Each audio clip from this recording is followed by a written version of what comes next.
Thank you very much, Vanessa. Good evening, everyone. It's Wednesday, November the 6th, 2024, and the time is 6 p.m. I'd like to begin by calling this public information meeting to order for file 2422, a development agreement at 411 King Street. Good evening, everyone. It's Wednesday, November the 6th, 2024, and the time is 6 p.m. I'd like to begin by calling this public information meeting. Sorry about that. It's okay. That was my practice test with YouTube on Zoom.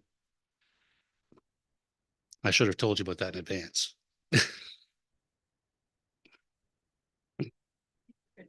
Okay. So we'll thank you, Vanessa. So good evening, everyone. It's Wednesday, November the 6th, 2024. The time is 6:01 p.m. And I'll begin by calling this public information meeting to order for file 2422, a development agreement for 411 King Street in Windsor, Phase 2. A couple of announcements before we get into the formalities.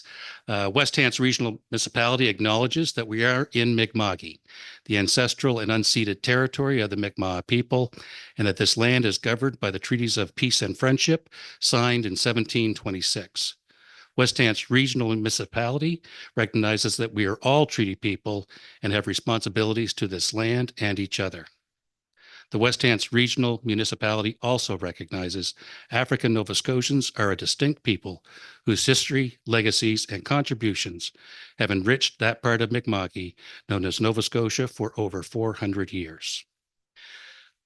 The West Hants Public Participation Program, established under Section 204 of the Municipal Government Act, requires a public information meeting for development agreements and proposed amendments to planning documents. This meeting is hosted by planning and development staff and provides members of the public with an opportunity to bring up any concerns and ask the applicant and planning staff questions regarding the proposal. As a reminder, this meeting is streamed live on YouTube, and audience members are not permitted to record the meetings on their own personal devices. Since we have a few people in the room tonight, I will let you know that if we need to leave the building due to a fire or other emergency, exits are found at my left, towards the back of the room, and at the back on the left-hand side. The muster location is in the staff parking lot. I'm going to ask that Planner Dunphy, if you would mind, please be the last person out and check the washrooms are empty, should that occasion occur. We'll begin the formal part of this evening session now with the proposal and process provided by Planner Dunphy.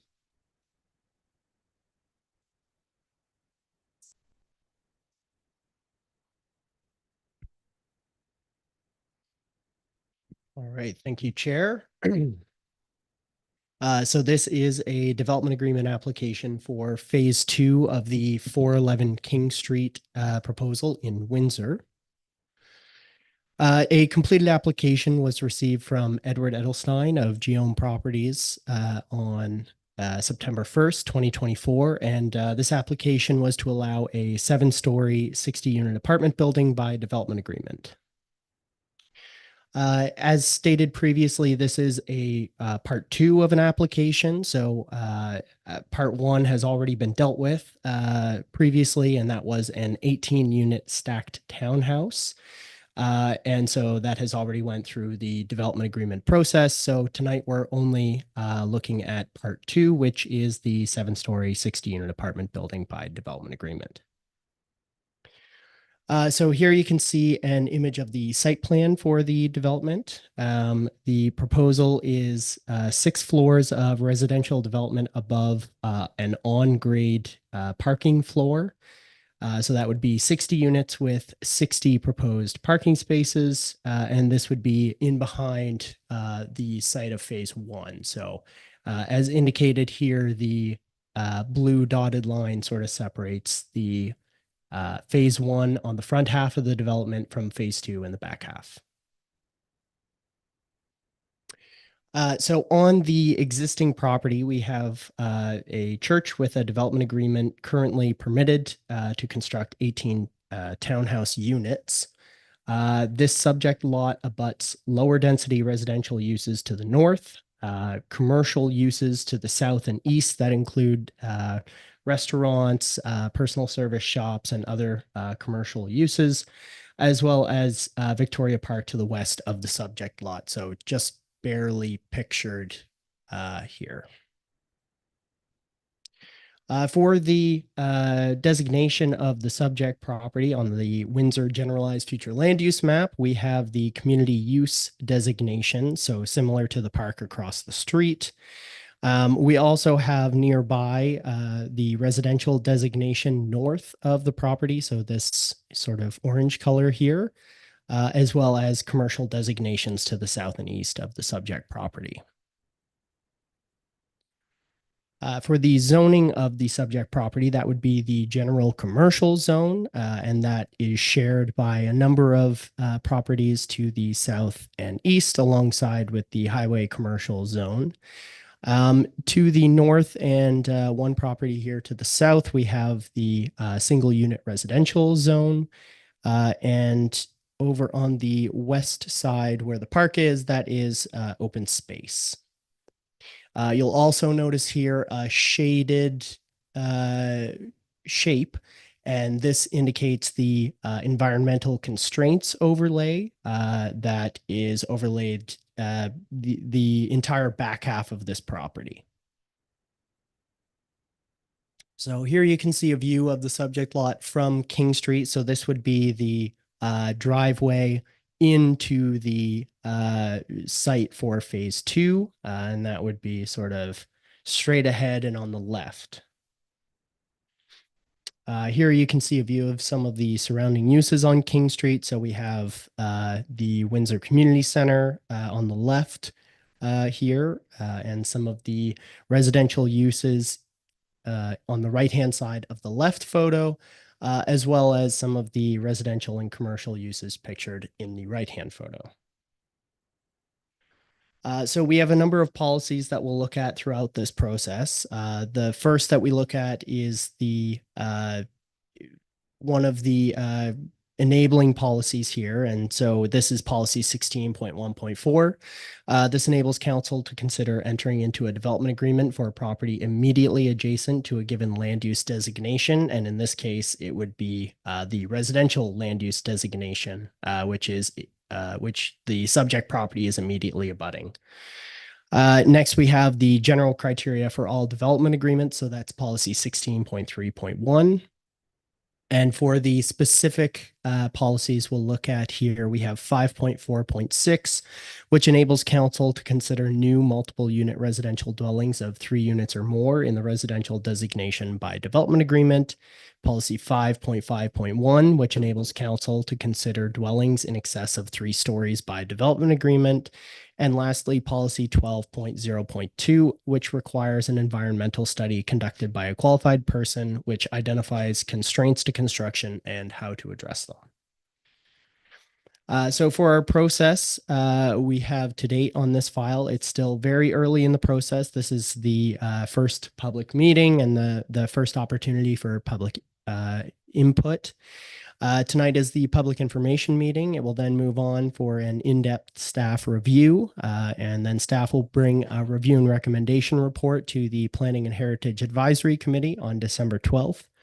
Following that, we'll move on to council for first reading on January 28th in 2025, the new year, and then on to public hearing and second reading in February on the 25th. Following that, if approved, a notice of approval would be placed in the paper with a 14-day appeal period to follow. So that brings us near to the end of my presentation here. Just a reminder that comments and questions can be submitted until noon on November 20th. We have already received some correspondence, 3 pieces specifically, which include concerns regarding sewer infrastructure adequacy. So any other correspondence should be sent to myself at any of the options below here. And that brings us to the end of my presentation. Thank you. Thank you very much, Planner Dunphy. Next, as part of this application, the owner developer is providing a presentation as well. Is that correct? Do we have Edward online here? Is that? No. Okay. For sure. We'll just pause for him. Okay.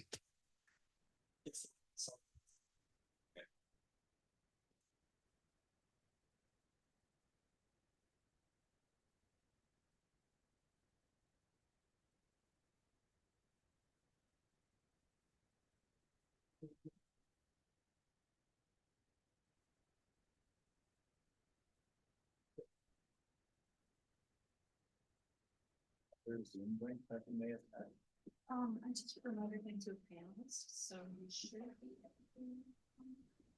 Oh, there it is. There we go.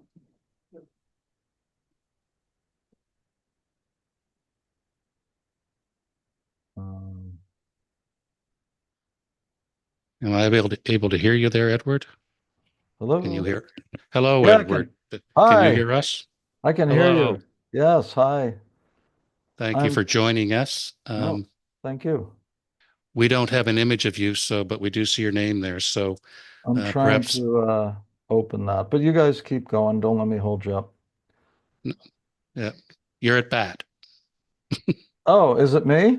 It is you. Yeah, we've just gone through the intro through Planner Dunphy, and we're over to you for your presentation and outline of the proposal. Okay. So you have the site plan there in front of you, everyone. Yes, we do. Thanks. You can proceed there, Edward. Thank you. Okay. So this is a two-phase project. We originally had a six-story building designed at the front, right behind the townhouses, but in conversations with Alex and various people, they suggested, because my understanding was you were going through a quantification of your sewage capacity. They suggested we start with a phase one and a phase two. So that's how we proceeded. So the phase one project you'll see on the left there in yellow, which is an 18-unit townhouse, which is already approved, and we've applied for building permit. The phase two is at the back. We're proposing a six-story building. And the reason in part for that is density, because this is a great site being right across from Victoria Park and a shortcut to Sobeys through the back of the property. It's a 3+ acre parcel, so there's a fair amount of room. We have more than one parking space for each unit, which is the latest town requirement. We have a turning circle for a fire truck. We've worked out how to get a fire hydrant there because the fire department will require that. And in any event, that's the site plan, and that's where it's proposed. So I think just to kind of preclude or to preclude the issues from what I can tell by the public may be the height, the sewage capacity, and stormwater runoff. So I'll just address the height by saying you're not going to see it from King Street. And I mean, we tucked it in the back there so that it'll have a nice view. It is on the Tregothic Marsh. It is not, I forget the exact terminology that the province uses, but they have no interest in it. In other words, they've approved, the province has no issue with approving this. So it's really up to West Hants. So the next slide, please. Is everybody hearing me okay? Yeah, we're hearing you just fine. Okay. Edward, I'm not seeing any concerns from the audience. But yeah, we're good there, Edward. Thanks. Well, I think we'd like to take the questions at the end if we could, if that's okay with everybody in council. Absolutely. I was just checking on their ability to hear you okay. Oh, I That's see. what Okay. Yep. You're good. this is just a brief thing about our company. Um, we've been building for 25 years or more full time.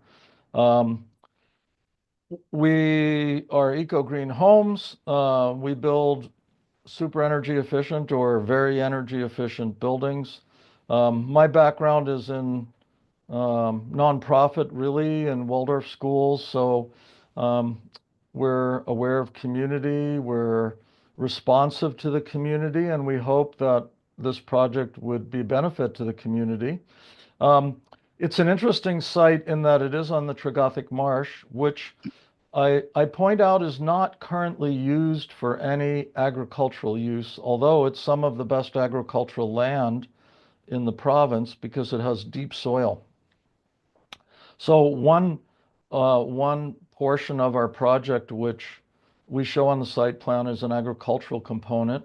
Our thought is to have a permaculture, fruit trees, berry bushes, that kind of thing, and then space for gardening for the tenants of both the townhouse development and the apartment building. Yeah, as far as sustainability, we've built some of the most energy efficient buildings in the city of Halifax. We will do the same here. And yeah, we're committed to basically having as much as we can happy tenants. We have commercial tenants and residential tenants in a number of buildings, and I think Ezra can speak to the fact that we have good relationships. So the next slide, please. Some or all of you may be aware we have a development on the go at what was called Wagner's Court and now has been renamed to 2 numbers on Gray Street. Um, rather than um, rather than just do a simple row townhouse, the way this project evolved and the way we decided is to recreate the 6 buildings that were there. It's kind of interesting historically that those buildings appear on the 1900 mapping, the insurance maps, but not on the 1897 map. So these homes were built after the fire of 1897 in Windsor to house people.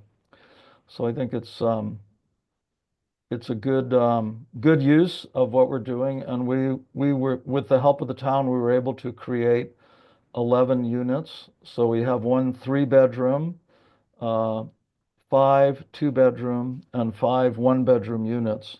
So there should be a nice mix on this property. And I think it's fair to say that all of our neighbors around this property have been pretty happy with the way we've gone about it. So I think that speaks for our company as well. The next slide, please. This is just to show that this site with the yellow oval there is a 5-minute walk from downtown. It's across the street from Victoria Park and the outdoor swimming pool center. It's pretty much right next to Shoppers Drug Mart there on the bottom. And many local residents cut through the back of this property to go to Sobeys or the hardware store. So although I can understand it may be contentious for some people that it is on the Tregothic Marsh, it is an ideal location for residential use just because of its proximity, walkability, and the fact that a lot of people could live there without a lot of automobile use. Yeah, so a next slide, please. This is the south elevation facing Victoria Park of the 18-unit townhouse project, which was approved by development agreement. I'd like to point out that although we were not obliged to, it's not a registered historical building, the church, built also in 1888 after the fire. We decided that we would like to keep the steeple as a cultural heritage feature. Unfortunately, the church is built in the round. The building has been let go for many years, and it's not worth trying to convert it to a residence because its form is not conducive to residential use really, and the building is has a bunch of issues. So anyway, we think this will be a very attractive addition to the center of downtown Windsor, facing the park. Every unit has a balcony walkout. There are three-story townhouses, 18 units altogether, and the parking is behind, by and large, except for a couple of accessible spaces which will be in the front. This one's designed with two accessible units, one in the larger building on the left and one in the other building on the right. Okay, next slide, please. A lot of words. Just to say the height of the building and the fact of 6 stories increases density without increasing the footprint of the building. And the good part about that is one concern is stormwater runoff, because roofs generally don't absorb stormwater. And so it's hard surface runoff. So by making a taller building and a smaller footprint, we minimize what the civil engineers call hard surface runoff. In August, I had a conversation with the Director of Public Works for the municipality, and he informed me that there was ample sewage capacity. Sewage capacity is not an issue. The issue is the current situation really around Gray Street and Victoria Street and Stannis Street, where the town doesn't have adequate stormwater sewers, as I'm sure you're all aware. But the stormwater situation is that right now, if there's a large rainstorm, actually water comes off of King Street and flows across our property on the south, sort of southeast part, and goes to the back of the property. There's a ditch that goes all along the property, which I'll show you on the next slide. So the solution that I discussed with the director was we would run the stormwater to the rear. And his comment was he would consider that favorably, although he wasn't able to fully commit to anything at the present time, and that's fine. But it seems like it would be a good solution for the town and everyone else. It wouldn't affect any of the neighbors. And once the stormwater gets to the back of the property, it goes down the marsh to the St. Croix River. The other thing we've taken into account in designing the new building is we have underneath the building, I think there's 32 or so parking spaces, and that would be at least open on 2-side parking area. I don't want to call it a garage. It would not have mechanical rooms or electrical rooms in it.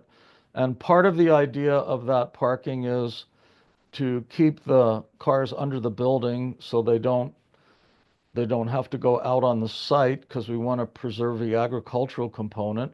But the other idea is that it enables us to elevate the building 10 feet. In addition to our soil investigation, which our geotech engineer has conducted, we will over-excavate the footprint of the building. In other words, the excavation would be bigger than the actual building, and then we will put down 6-inch surge stone, like we've done at Wagner's Court, and then we would build on top of that. So that'll already be elevated. So long and the short of it is the building elevation would be about 14 feet above grade, which should stand us in good stead for any future flood, barring a total catastrophe where the whole town's underwater. And the last slide, please. So the blue dotted lines, if you see those show the stormwater, which is kind of interesting, I find. The stormwater on a very bad rain comes down King Street from both directions and flows across our property to the back, following these double dotted blue lines. We show at the back a stormwater retention area that that's right at the back of the property. Yeah, keep going with that arrow there. There it is. That's the stormwater retention area. And that would be designed in consultation with our geotechnical engineer. And the idea of that is that any increased hard surface runoff from the new buildings would be retained there temporarily and settle before it goes onto the marsh, which is a fairly standard engineering practice. The only other thing I'd like to point out is if you look at the red line at the front around the yellow buildings, that's actually the hard surface area of the existing church. So with our first phase one there, we're actually decreasing the hard surface area, and phase two would increase it. Lastly, we would make the parking area either gravel or permeable pavers, which allow water to permeate through, so it wouldn't be asphalt, which would create more hard surface runoff. So I think that's the presentation, and I'd be happy to ask Ezra if you have anything else you wanted to say. Ezra's acknowledged that he's good at this point in time there, Edward. Okay, so then if anyone has questions, I'd be happy to try to answer them from council or the public. Thank you very much, Edward, for the detailed presentation and the connection between the two projects. Though this evening we're here for phase two is what tonight's presentation and discussion is about. So that concludes the owners and developers presentation. And now we begin with seeing if we have any questions from any of the many members of the public that are in attendance here. I'd ask if you wish to ask a question, you can stand up or raise your hand and proceed to the mic, and just turn it on by switching the button that's at the bottom of the square-shaped Taden speaker device. Is there anybody that wishes? Sure, come forward, please. And if you would just announce us, provide us with your name and where you're from, and then feel free to make your comment or ask your questions. Thank you. My name's Margie Orman. I live next to the church, the second one up from going on the top of the screen. I'm the second resident. One of the comments you made was it would not be seen by King Street. Well, I live on King Street. It would totally change my house, not just by the height. It would change the light. It would change the air. It would change the privacy in my yard. As far as the water goes, if he thinks he's putting it to the back, it's coming out from the back to King Street. I live there. I know it's there. But anyway, I'm not an engineer. I'm not going to go down that road.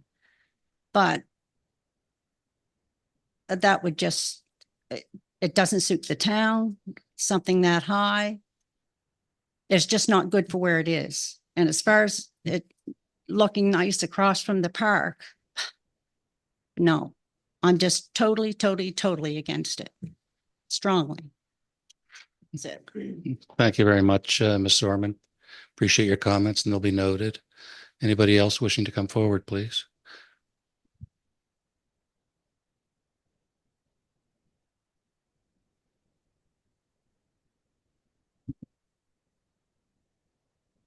Hello, Amanda. That's it. I live on Stannis, across from the church. Couple of questions. How many parking spaces? That wasn't really quantified. Sorry, could you repeat that? How many parking spaces? Can you quantify how many parking spaces you're allowing per unit? One parking space per unit, but we have slightly more than that. But that's what we're allowing. And slightly more would be 1.1, Oh, it- 1.2? Somewhere around there, yes. What about the water table? What do we know about the water table in that area? We know that at the back of the lot, the water table is about 2 meters, as I recall from our geotech report, 2 meters below grade. And any impacts of tide on that? Not that I'm aware of, but Has- I don't know. I'm not I'm not a geotech engineer.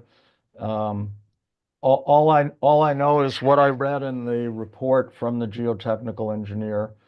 Okay. Yeah. Do we, I don't know that the tides I don't know how the tides might affect the groundwater, but as far as I know, this is not a salt marsh. And I have a degree in biology, and I actually am an expert on salt marshes, having studied them for like 30 years, but as a teacher. But these are not saltwater plants found in the back of the property. So if there is tidal water coming up, I don't think it's on the surface. That's all I can say. okay. Do you know if you looked at the effects of tide on that? And not because it would be saltwater, but because it's perceived that groundwater rises and lowers with the tide, regardless of whether or not it actually contacts the tide. Does that make sense? Yeah, Yeah. I don't know about that. Okay. All right. I think that's all the questions I have for tonight. Thank you. Thank you. Thank you, Amanda. Anybody else wishing to come forward?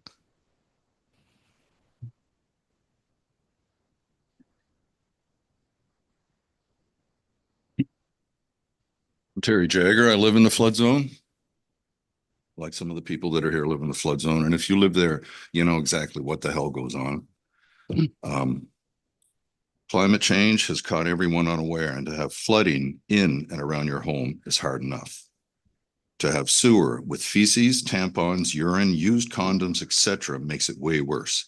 These are diseases. There are diseases that go with that level of contamination. And those are all the things that people flush down their toilets, including every single one of those units that are there and every single one of the units that are in the other one that are about a block and a half away from my house. The township has been caught unaware in the last few years and can't control large rain events. They also can't control the existing combined sewer overflow. That all is one thing, but it's entirely another to willfully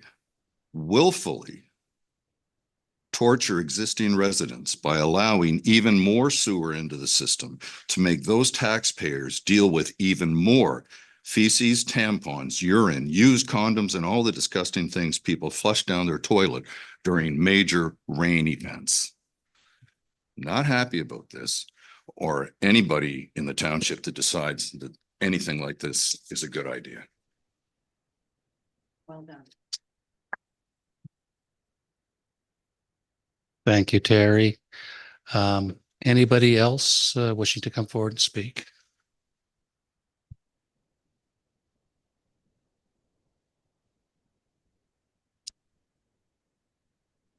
Cam, it was already on. Oh. Thanks. If you can start again, thank you. And we see phase one, phase two. Is Sorry, there a Kim. phase three? I'm sorry to interrupt you, but can you just start with your name because Oh, we it's- lost it for the record. It's Kim Need on King Street. Thank you, Kim.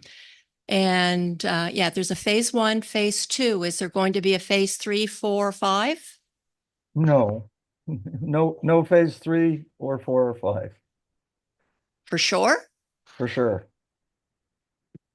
Yeah, if you look at the If you look at the site plan,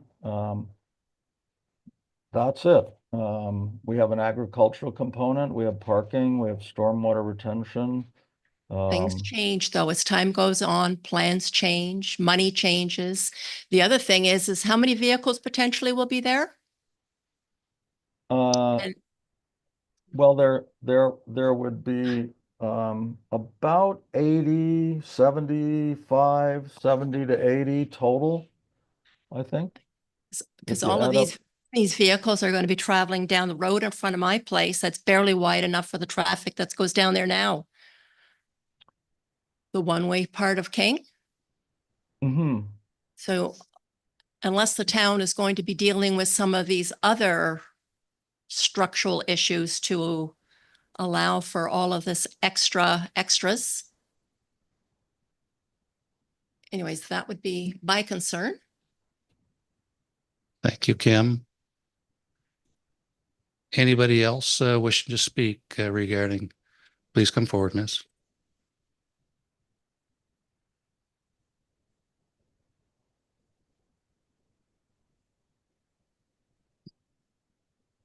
Hi, my name is Lisa Singleton. I live right beside the Dairy Queen on 515 O'Brien. To the town, have you asked the applicant to do any sort of traffic study as far as how much they're putting into King Street? Yeah, I can speak to that. So, as was said previous in the presentation, we're still very early in the process. So we have not received back our inquiries yet from subject matter experts, such as the Public Works Department or the Traffic Authority. So that will be a question that we'll be asking if a traffic study will be required for this project. From the traffic study people, that's not your requirement. That's from an outside source is what you're saying? So the Traffic Authority is part of the Public Works Department, so they're Okay. part of the municipality. So as planners, we go out to the subject matter experts, and in this case, they deal with traffic issues. So they'll be able to inform us if a traffic impact study is required. Okay. I've only lived here since March and I walk that street probably 4 times a day. I would say you do need a traffic study, that corner and the other corner coming down King, right across from the park where you have to choose going up the hill or turn left. And to add this kind of volume in that hairpin turn that comes towards my house on the daily, it's a dangerous road. Trying to get across that crosswalk as a pedestrian or even as cars from out of town. So that's my comment on that one. And then secondly, does our fire department have the ability to deal with a building of this height? Do we have the equipment? So much same to my answer for the traffic impact study. We're still very early in the process. I've sent an inquiry to the fire chief and our manager of building and its in fire inspection services. I have not yet received an answer on either of those accounts. So once we hear back from them, we'll have more information in the staff report moving forward. Okay, but in your history as a planner here, do you not know what height we can get to with the existing equipment? I would hesitate to comment on fire issues. It's not really my field of expertise. Okay. And then to the applicant, are these going to be rentals or on the open market? They're rentals. They'll be rentals. And you'll be the landlord? We are, yes. Okay. And are you looking at that long term? Yes. Okay. Okay. I just have a comment about the fire. I'm not an expert on fire either, although I did read the 300 or so page report that the town initiated on their fire department a few years back. But I believe there are apartment buildings being built currently in the town that are taller than this. But maybe Mr. Dunphy can comment on that. I I don't know about any specific permits that have been issued regarding that, so I'm not sure I could speak further to that. Okay. And then I'd also say that our property was flooded 3/4 of the way up in the last rainstorm. So I think adding anything else to that stormwater runoff does push it back to the properties surrounding this application. Thank you. Thank you, Ms. Singleton. If anybody else wishes to come forward, feel free.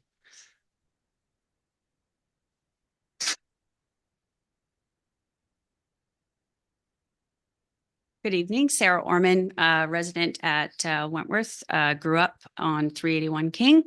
So lots of good memories and good times there. I've got a number of questions for both the applicant and the town. We'll start with the applicant. So why phase two? Why now? Why are we talking about phase two? And is there a reason that you haven't begun phase one?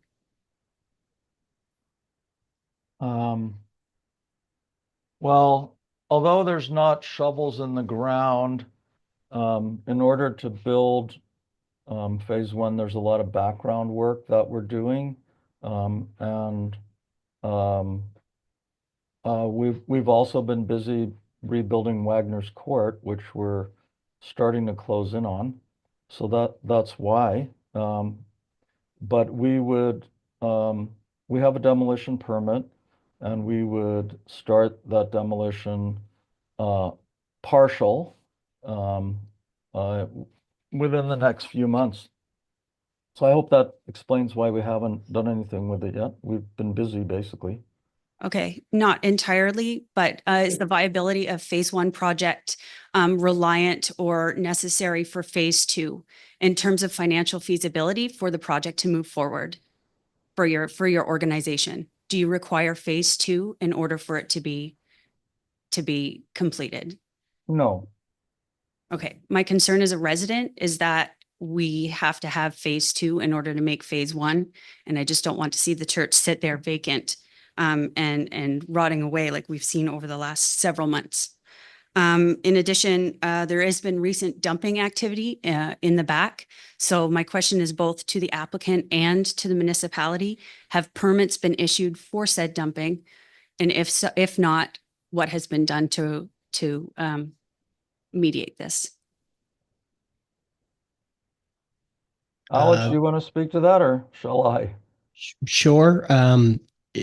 So any permits that would have been issued through our development officers.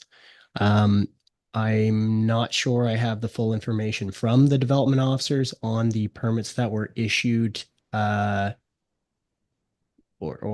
if they were issued for this phase. So maybe Edward, if you have that information ready from our development officers and the conversations you've had, that would be helpful. Yep. Yeah, we had a number of conversations with your development officer.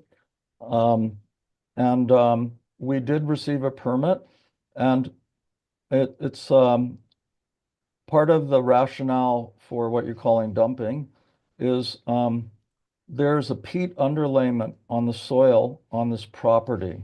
So this property was filled in at some unknown time in the past with fill, and under that is a layer of peat, which would have accrued naturally over many thousands of years, basically.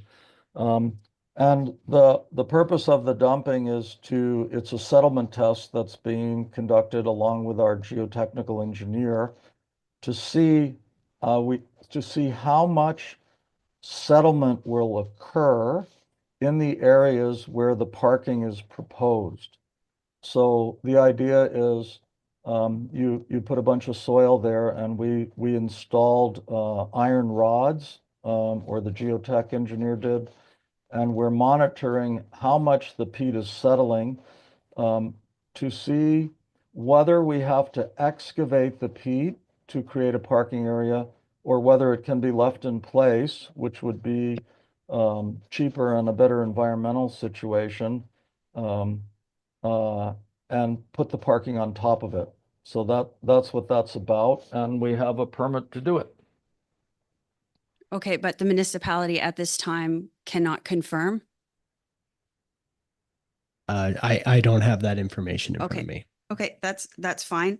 I'm glad we brought up the geotech engineers. I'm curious to know from the municipality if we are doing due diligence and doing the environmental assessments that are required there, such that it's not just the applicant, because there are environmental impacts, as you can see from several of my community members in the flood zone, in terms of what happens if and when, and well, it's really just a matter of time with the, not just the additional fill that gets put in there and the pressure that that puts on, but from a wind perspective, from a water perspective, have we done anything, any environmental studies to do our due diligence such that we're using our own environmental engineers, not that of the applicant? Well, I would repeat that we're very early in this process. So none of the inquiries that have been sent out have a final answer on anything yet. Currently, what we have in our policy is an environmental constraints layer, and that informs a requirement for a geotechnical survey to address constraints in construction, soil suitability, all of those things. And then the study is required to display how they would address those concerns. So at this point, we have received the environmental report, but I don't have feedback from the subject matter experts on it yet. Okay, and we will search those out for the various aspects that we need that's separate from the applicant's own choice of practitioners to obtain those studies. Might not be. I just want to make sure that there's no bias because obviously if the applicant is getting the soil samples and doing all the due diligence that the applicant needs to do, I also want to make sure that us as community members also are doing our due diligence to ensure that there's no bias in terms of the effects and what comes through. So that's what I'm asking. Are we doing our due diligence from that perspective? So any report that would be required through this environmental geotechnical report has to be conducted by a qualified person. So that qualified person is a third party that conducts the study and provides any feedback or upgrades or construction methods or anything that's necessary to be addressed in their findings in their study. So the information comes from an unbiased third party. Okay. Another question, I guess, for the municipality is, I believe in our bylaws and ordinances that it's a 3-story, 4-story height restriction. So this is a 6-story residential plus the 1-story, I believe, that gets added for parking. Is that correct, applicant? Am I making the right assumption there? It's saying 7-story in our literature here. You've presented 6-story, so I just want to make sure that I'm getting this correct. That's correct, 6-story and a layer of parking underneath. Okay, so I would like to ask the municipality what and when would we be deciding on changing the zoning permissions for this to go above the 3 and 4, and what changes or what's the process there? So this is the process. Okay, There's a policy that I'll actually. it was like on 5.1 screen. point something that you had up earlier, that over 3 stories. Yes, yeah, that's right. So 5.5.1. So that allows council to consider by the development agreement process, which this is the start of the development agreement process. Ezra, could you hit the allow button there? Thank you.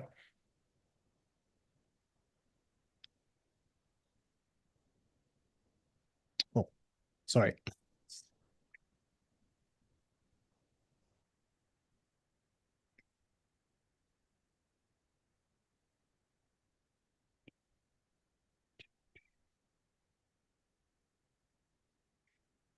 So policy 5.5.1. So this allows council to consider dwellings in excess of 3 stories by the development agreement process, which is this process that we're going through right now.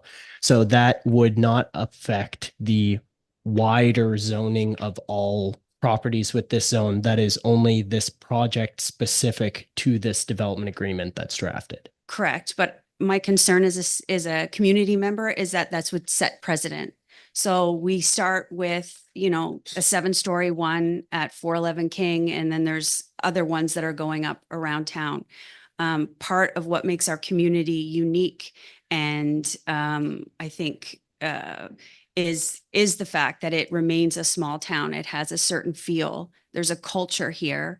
And although, you know, I moved home to see it thrive, I think that we have to be very considerate of our past when we're moving into the future. And these large story buildings that are going to hover above the beautiful Victorian homes that are going to impact the revenue that gets brought in from filming industry when they're filming at Victoria Park and they have, you know, the high skyscraper behind. It's, you know, skyscraper for Windsor is, you know, anything over 3. So I think that needs to be taken under consideration, not only by council, but also by the planning committee. You showed, I'm glad that you have this slide deck up. You did show the process. Can you maybe elaborate a little bit in terms of what does the process look like in terms of how does this gain approval and move forward? Sure. So that's slide 13, I believe. And by whom? So just to address the previous comment there, one criteria of that height policy, so 5.5.1, is that the maximum height is 80 feet. So that's a criteria that's written into our planning strategy, and nothing can contravene that. Or we would not recommend in favor of something that would contravene that. So if a building was 81 feet, for instance. Okay. And for everybody listening, 80 feet would constitute how much in stories? Seven stories, 8 stories if they were very short floors. Okay. So you were asking about the process. So actual approval only happens by council. Council is the only group that can make any decisions on any planning application. So today we're at the public information meeting. This is primarily for feedback from the public so that we can address those concerns throughout the process. Following this, we'll take all of the feedback that we received and reach out to all of our subject matter experts, so Public Works Department, Traffic Authority, all those sorts of groups, and we'll consolidate that information addressing all the policies within the planning strategy into a staff report, and then we will bring that for review and recommendation to the Planning Advisory Committee. They make a recommendation, so not an approval. And then that recommendation is brought to council for first reading. That is an information session. So we provide information and the recommendation from the Planning Advisory Committee.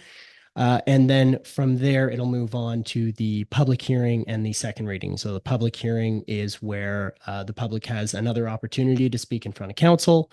And then once that is concluded, it moves into the second reading where council makes their final decision. Okay. And of all the council and the planning committee, how many live within the vicinity of this proposed project? I don't have that information. Okay. Okay. Final question, and maybe it's more of a comment. I know a lot of my community members here, of course, worried about the flooding and of the environmental impact of this. Also worried about the visual and about the impacts that's going to have on the residents within the immediate area and the area around. I want to know what happens in this project if there ends up being environmental issues, specifically as it unrolls in phase 1. So you do phase 1 and you discover that the viability of phase 2 is not there from an environmental standpoint, what happens? And that's addressed to both the municipality and the applicant.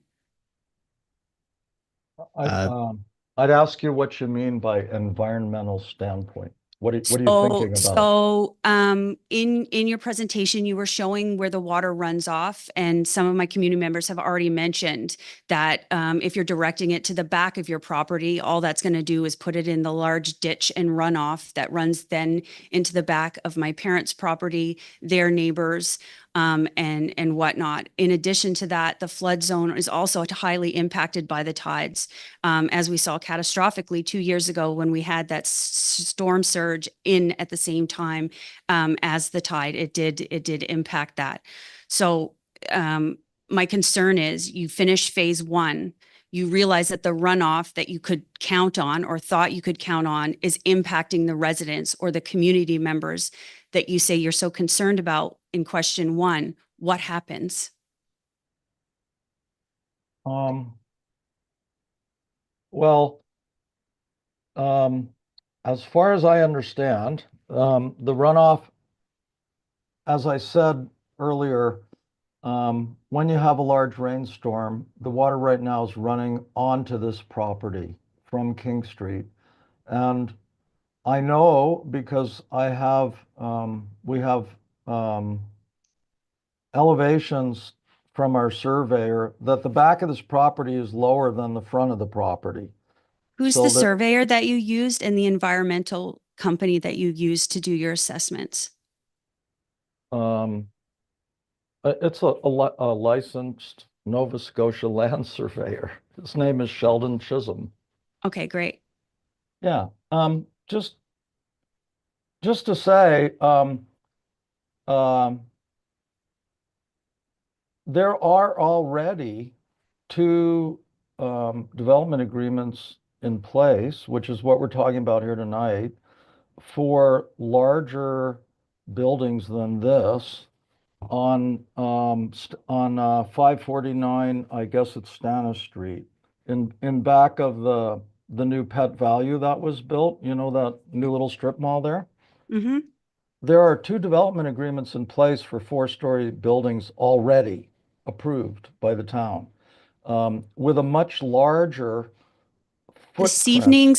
evening's proceedings are on 411 King Street. I understand that, but you raised the question. Yeah.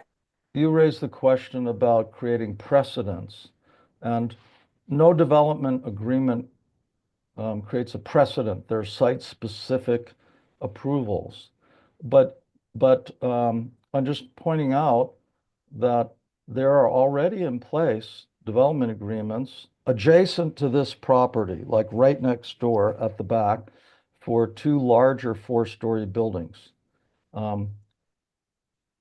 which is fine. And you know, but I guess my point is what we're trying to do here is keep the footprint smaller, to minimize hard surface runoff. That's what we're trying to do. As far as everybody's concerned about flooding in the town. We were flooded on the properties in Wagner's Court. We own a property on Stannis Street, which was also flooded. On the positive side, in the long run, this will create a significant amount of tax revenue for West Hants, which should help them build the infrastructure which is missing, and the reason why we're having the problems with stormwater runoff. So this could help. In addition, I'm not saying it would, but by creating an agricultural component where the percolation times might be longer, it could actually also help with stormwater retention.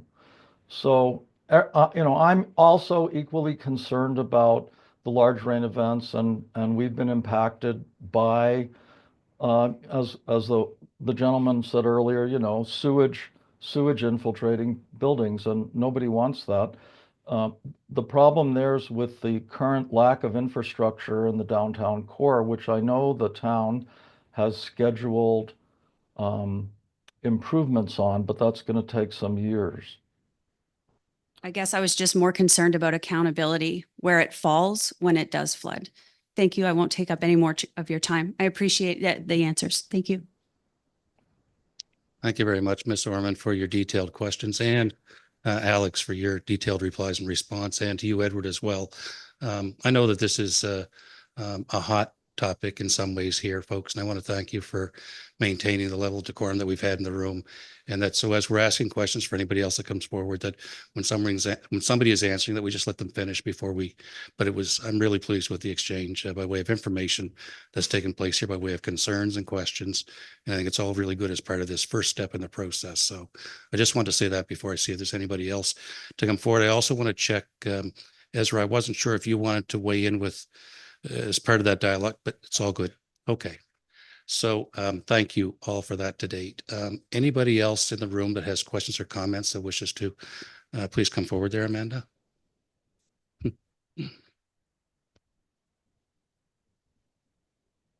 think we're still on. This one may be more for Alex. So we've been hearing recently of failures of privately designed stormwater management structures in the municipality. What protects us against that as taxpayers and as a municipality? Is there any protection offered? Do we confirm that everybody involved has like an E&O liability type of insurance, like an errors and omissions in case there happens to be a miscalculation? How does that work? Or do we take liability for that as taxpayers? I mean, it's really not hardcore this development per se, but it does somewhat pertain to, given the situation in the region.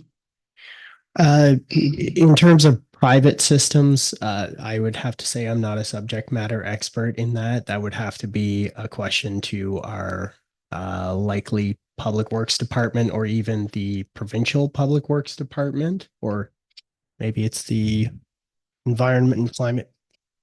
I think it would be the Environment and Climate Change Department from Nova Scotia that would deal with that. So I wouldn't be able to speak to that portion. And as this is within the growth center for Windsor, this would be connected to the public system, so it wouldn't be a private sewage system. Yeah. But are we saying that the stormwater management structures involved with this development or any other development are privately designed? Is that correct? Okay, I see what you're saying. Yeah, so it would be contracted out to a third party. So in this case, geotechnical engineer potentially, or a stormwater engineer. So their professional designation hinges on their recommendation. So my understanding is if they make a faulty recommendation, it's a liability to the engineer. So I guess I'll ask Edward, you have confirmation that all professionals involved have errors and omissions liability insurance should by chance they happen to make a miscalculation? I would imagine, but I haven't asked them, to tell you the truth. I have errors and omissions insurance and liability insurance, but I would assume so, but I can ask them. Yeah, I think we're good. You're prudent. Thank you, Edward, for and Alex for trying that, but I think we're getting a little bit off the specifics of this at this stage of the process for getting inside errors and omissions insurance and like for the suppliers. So what do we know about the culvert across the back of the property? So it was identified in the phase one that yes, there is a culvert that runs through the drainage ditch or the creek or whatever people would like to refer to it as, that enters in behind Baby Panda. And then we found out in the last water break, there's a culvert that exits out under King Street into Victoria Park. Were we able to locate where that culvert, I recall you mentioning that it was identified. Were we able to identify where that culvert goes? as it's exiting the property so that if there was overflow, where that overflow would end up. I think I'm probably going to try and constrain this unless those culverts are yours. Are they your property or do you wish to? I don't think we're aware of either one of those culverts. The culvert that this ditching system eventually attaches to is actually on a neighboring 9-acre PID and goes underneath the railway track to Trugothic Creek. Okay. So this ditch system at some point was put in and starts on our piece of property, but actually follows the back of what is Clark Wilkins' property to the railway track, and then follows the railway track towards Fort Edward and goes underneath the railway track between somewhere in that span of the 9-acre piece of property that abuts ours. Okay. It does flow and it would run off your property, obviously, but it flows in the other direction as well. There's a culvert there coming off the creek that runs towards the Baby Panda lot. The Baby Panda lot is significantly higher than ours. Thank But you. I'd love to know where those culverts are. Yeah, I'm happy to point them out. Great. Okay. Thank you, Amanda. Any other questions or comments from the members of the public at this point in time? Please feel free to come forward. If you, again, just your name and where you're from. Yeah, my name is Cody Sanford. Born and raised here. I imagine some people here at some point in their life have had to travel to Halifax for work. And I think we can all agree that that sucks. So a building of this nature, I'm in a similar business as to these folks on a much smaller scale. A building of this nature would cost at least $12 million to build. We're going to be talking about jobs for red seal carpenters, electrician, tradesmen, tradeswomen, plumbers, geotechnical engineers, road workers, excavation workers, all of which are local here. These folks live local here. They invest local here. They're risking their own money to see our town thrive. Flooding has happened. Mother Nature happens. It will continue to get worse, I'm sure. There's nothing that we can do about that drastically to change it. This building will not make that significantly worse nor better. I own a construction and a painting company. It's called Sanford's Painting. And these folks didn't know I was coming this evening, but they own multiple award-winning buildings in Halifax that I've worked for them directly on. These are good people who pay their bills, who hire local and support local people like myself.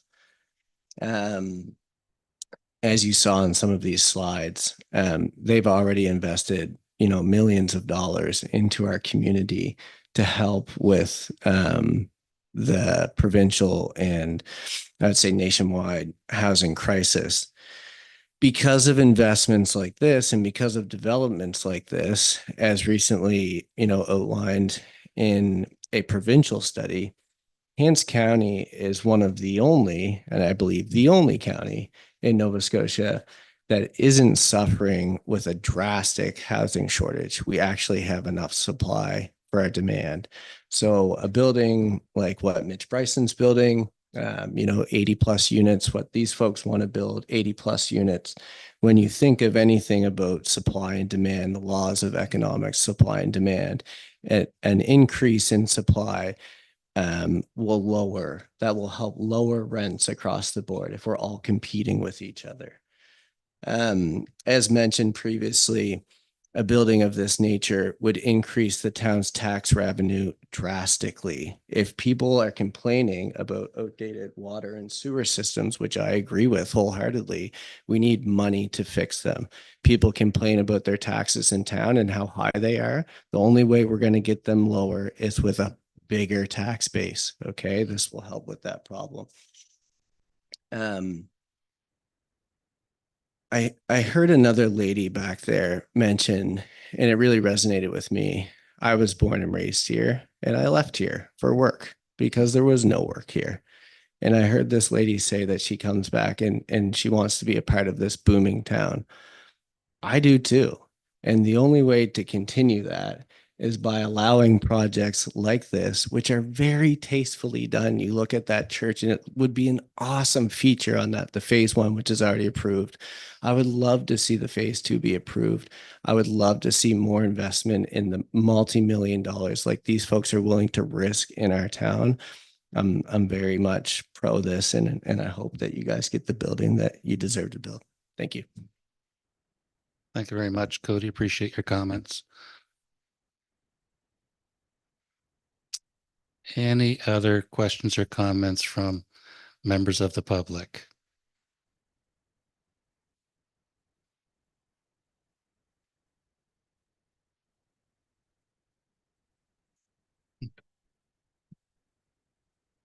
With all due respect to the We're last just speaker. just going to have you identify yourself again, Terry. just Terry for the Jagger record. again. Yeah. Thank you. With all due respect to the last speaker and the good people, I'm sure that want to build this. When I moved here 5 years ago, I was told I lived in the lower part of Windsor, and my basement's got a sump pump in it. It had a sump pump when I moved in, and I was well aware that there might be some flooding going on. When you buy a house, there's usually a big tax. It's 1.5% or something like that on the purchase price that you pay to whatever county you're moving into or something like that. So I paid my tax to the county, and the county did not come back to me at the time and say, oh, by the way, in this town, they combine the water overflow and the sewage. And actually, if you walk by the right manholes, you can smell it every damn day of the week. Now, that's a failure of town council not to be able to let people know that something like that is going to happen. I found this out about a couple of years ago, and I thought, that's like a third world country kind of thing. I had never heard of it in my entire life. And now I'm right down in the middle of it. And like I said, at present, there's a lot of areas where you'll walk by and you can smell sewage. Victoria Park continually gets contaminated every time there's a big, it doesn't even have to be a huge rainfall. It gets contaminated right there because the water runoff mixes with the sewage and shoots up and floods the park, at least half of it, including all the people, including Amanda here, who is just trying to find out actually where some of these culverts and stuff go to.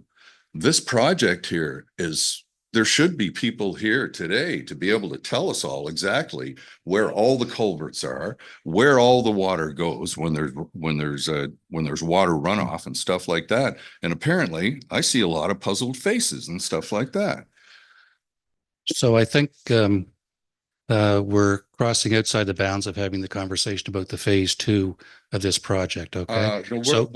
No, actually, we're not going outside of that. Where we are right now is this is the any of the stuff going on here. Every single toilet that flushes there, every time it rains heavy and stuff like that. I don't disagree, Terry, that there are issues within this area. And what I am saying, though, is that this is the very first initial introduction of a project and an initiative within the area where questions are being asked and answered, and as part of that process to go through this. And so I've not wanted to curtail any of the conversations or comments, but I think we've had comments here about the risks and issues of flooding within the area, which we all acknowledge to be real. And I just want to try and keep it that we're focused more on phase 2 and what takes place with this project. Make sure everybody acknowledges that it's real, and the very fact that it is real, very real. Why is this even being considered?